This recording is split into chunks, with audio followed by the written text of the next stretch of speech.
ആ സാർ. രാവണിയെ കൊന്നത് വിനീൻ എന്ന് പറയുന്ന കുട്ടിയാണ് തീർച്ചയുണ്ടോ? തനിക്കെന്ത് തോന്നുന്നു സതീഷ്? എനിക്കൊരു തീർച്ചയുമില്ല.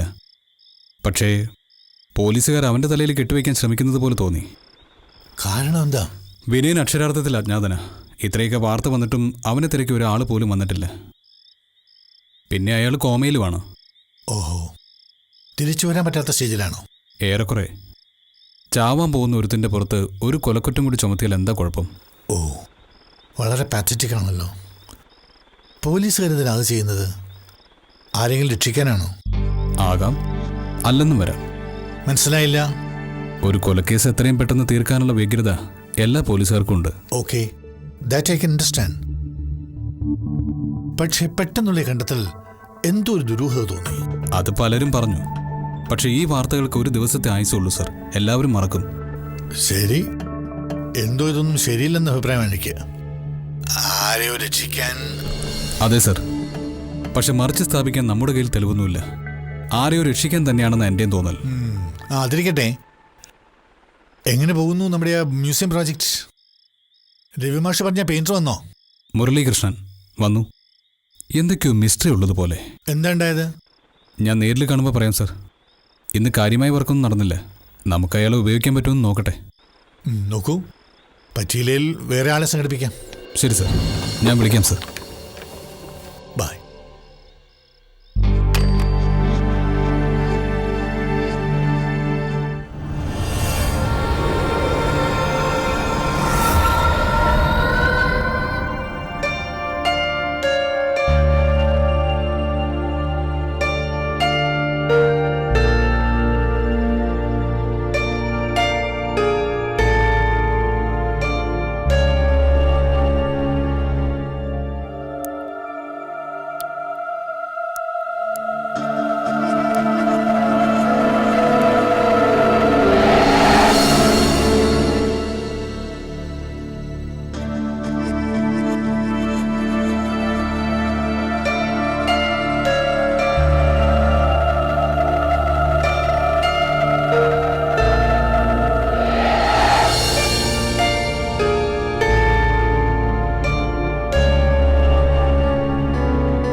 ഇയാൾ ഇവിടെ നിൽപ്പുണ്ടായിരുന്നോ? ഞാനിത് കാണുമായിരുന്നു. ഒരാളുടെ മുറിയിലേക്ക് കയറി വരുമ്പോൾ വാതിലൊന്നും മുട്ടാനുള്ള സാമാന്യ മര്യാദയെങ്കിലും വേണം. പറഞ്ഞു മനസ്സിലായോ? സോറി. ഇതൊക്കെ വീട്ടിൽ നിന്ന് ചെറുപ്പത്തിൽ തന്നെ പഠിക്കേണ്ടതാ. അങ്ങനെ വീടൊന്നും ഉണ്ടായിരുന്നില്ല. റോട്ടിലെ പട്ടികളെ പോലെ വളർന്നത്. എവിടാ മുരളീകൃഷ്ണൻ്റെ സ്ഥലം? ആരൊക്കെയുണ്ട് വീട്ടിൽ? എനിക്ക് അയാളെക്കുറിച്ച് അറിയണമെന്നുണ്ട്. What's your story? ഒന്നുമില്ല. അതെന്താ? എനിക്കത് പറയാൻ ഇഷ്ടമല്ല.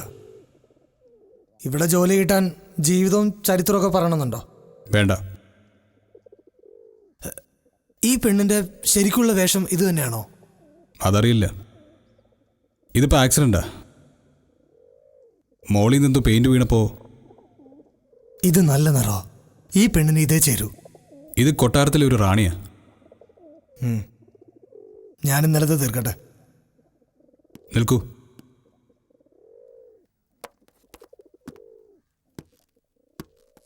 ഇത്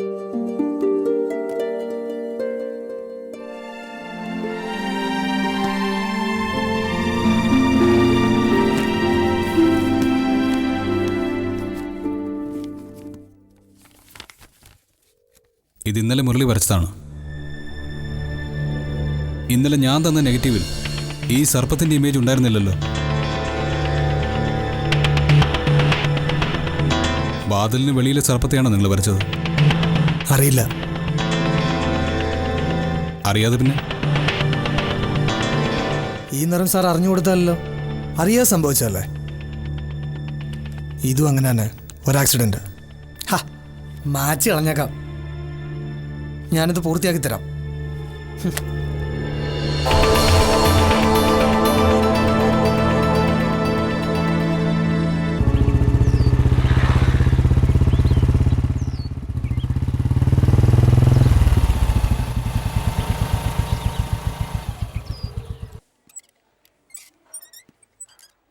ആരാ? ഞാൻ സതീഷ്, ന്യൂസ് ഫോട്ടോഗ്രാഫറാ. പ്രതിയുടെ ഫോട്ടോ എടുക്കാൻ വന്നതാ. ആ ചെല്ല്.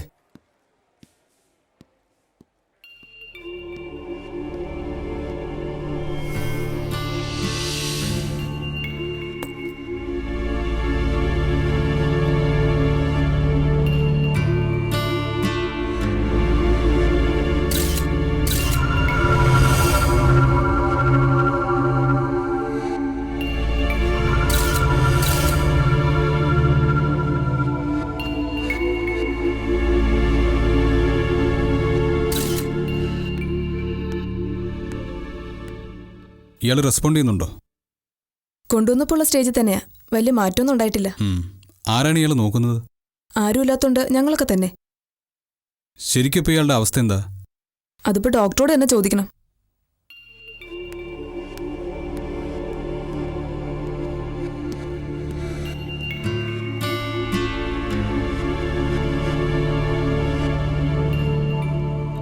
ഇതുവരെ ഇയാളെ തിരക്കി ആരും വന്നില്ലേ? എവിടെന്ന്? ഇതിനൊന്നും ആരും ഇല്ലെന്നേ. വെറും വേസ്റ്റ് പണിയാ. കേസിലെ പ്രതിയല്ലേ, നിങ്ങൾക്ക് നോക്കാതിരിക്കാനൊക്കോ? അതുകൊണ്ടല്ലേ ഇവിടെ വന്ന് കുത്തിയിരിക്കുന്നേ. ഇത്രയും ദിവസം സാറ് തന്നെയായിരുന്നോ? ആ, മിക്കവാറും ഞാൻ തന്നെ. എന്നിട്ട് വല്ല മിണ്ടു പറ്റ ചെയ്തോ? ഏയ്, ഇത് രക്ഷയില്ലാത്ത കേസാ. ഏതാണ്ട് ക്ലോസ് ആയ മട്ട. ഇങ്ങനെ ഒരാളെ കിട്ടിയതുകൊണ്ട് നിങ്ങൾക്ക് സൗകര്യമായില്ലേ? എന്താ എന്താ പറഞ്ഞത്? അല്ല, അല്ലെങ്കിൽ പിന്നെ ശരിക്കുള്ള കൊലപാതകി പിടിക്കാൻ ഓടേണ്ടി വരില്ലായിരുന്നോ? സാറിന് വല്ല പിടിയുണ്ടോ? രാമുണ്ണിയെ ശരിക്കും കൊന്നതാരാ? അതിപ്പോ ആ കിടക്കുന്നവൻ തന്നെ ആയിരിക്കുമെന്നേ. ഓ, അതിപ്പോ നിങ്ങൾ പോലീസുകാർ പറയുന്നതല്ലേ. യഥാർത്ഥ കൊലയാളി വേറെ ആളാ. ഇങ്ങനെ ഓരോ ചോദ്യങ്ങൾ ചോദിച്ച് നമ്മുടെ പണി കളയിച്ചെടുക്കല്ലേ. ജീവിച്ച് പൊക്കോട്ടേന്ന്. അല്ല, സാറിന് ദോഷമൊന്നും വരില്ല. യഥാർത്ഥത്തിൽ ഇവൻ തന്നെയാണോ പ്രതി? ആർക്കറിയാം. ഞാൻ സാറിന്റെ അഭിപ്രായമാണ് ചോദിച്ചത്. ഓ, നമ്മുടെ അഭിപ്രായത്തിനൊക്കെ എന്താ വില? മോളിന്ന് പറയും അവനെ പിടിക്കാൻ, നമ്മൾ പിടിക്കും. കാവല് കിടക്കാൻ പറഞ്ഞാൽ കിടക്കും, അത്ര തന്നെ. അല്ല, ഞാൻ ചോദിച്ചത്. മനസ്സിലായി മനസ്സിലായി. ഇവനല്ല പ്രതി, വേറെ ആരാണ്ടാണെന്ന് ഞാൻ പറയണം. അതല്ലേ വേണ്ടത്. നടക്കൂല. എൻ്റെ വായിന്ന് അങ്ങനെ ഒന്നും വീഴില്ല. സാറ് പോയാട്ടെ. ശരി ശരി.